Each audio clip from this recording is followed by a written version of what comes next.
मंडळी नमस्कार। आज आम्ही आलो आहोत गोंदेश्वर महादेव मंदिराच्या दर्शनासाठी। बऱ्याच वर्षापासून सिन्नरचे गोंदेश्वर मंदिर पाहायचे मनात होते आणि आज तो योग आला आहे।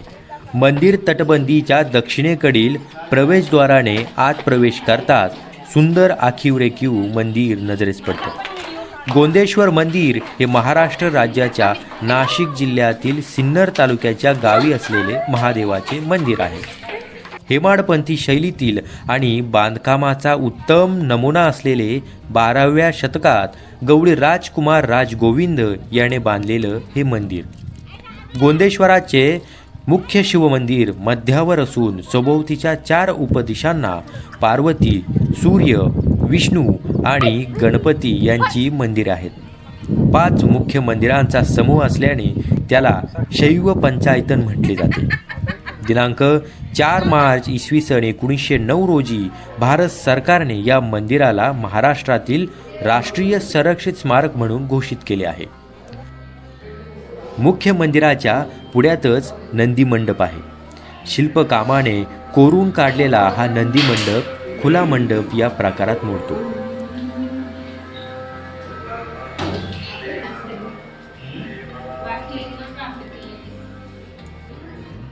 मंदिराला सभामंडप व गाभारा आहे। गर्भगृहावर बांधलेलं मंदिराचे शिखर अतिशय देखणे असून अप्रतिम असं कोरीव कामाने सजवलेलं आहे। सभामंडपातील खांब नक्षीने कोरलेले असून त्यावर आणि मंदिराच्या भिंतीवर देवदेवता, गंधर्व, अप्सरा, पौराणिक आणि रामायणातील प्रसंग कोरलेले आहेत।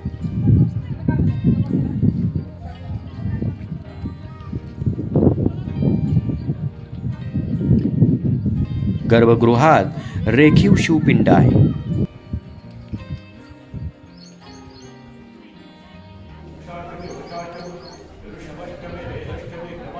या मंदिराचं अजून एक वैशिष्ट्य म्हणजे गर्भगृहात देवतेवर अभिषेक केल्यानंतर ते वाहून जाणारे पवित्र जल मंदिराच्या बाहेर सोडले जाते।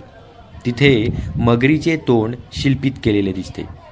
बऱ्याच मंदिरात आपल्याला गोमुख शिल्पित केलेले दिसते आणि त्यातून ते जल बाहेर येते। गोमुखातून आलेले जल हे पवित्र मानले जाते, परंतु हे गोमुख इसवी सनाच्या 13व्या शतकानंतर दिसू लागते। त्याआधी मकर प्रणाल अर्थात मगरीचे तोंड कोरलेले दिसते आणि ते पवित्र जल मगरीच्या तोंडातून बाहेर पडत असते। मगर हे गंगेचे वाहन आहे। त्याच्या तोंडातून येणारे जल हे गंगाजल हे सांगण्यासाठी मगरीचे गंगेचे असलेले नाते स्पष्ट करण्यासाठी मकर मुख कोरलेले दिसते। मंदिराच्या पूर्व दिशेला सुंदर असा स्वर्ग मंडप पाहायला मिळतो। खिद्रापुराच्याच स्वर्ग मंडपाची लहानशी पुनरावृत्ती छतावर केलेली आढळते। खिद्रापूरचा स्वर्ग मंडप हा तर अतिशय सुंदर आणि तो सभा मंडपाच्या अगोदर त्याला अगदी लागूनच।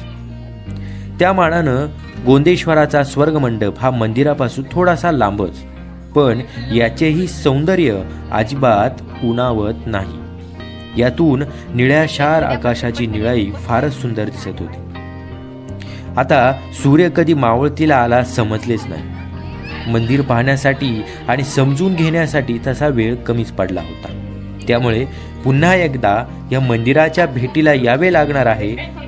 तुर्तास थांबूया आणि पुन्हा भेटूयात एका नवीन व्हिडिओमध्ये। धन्यवाद।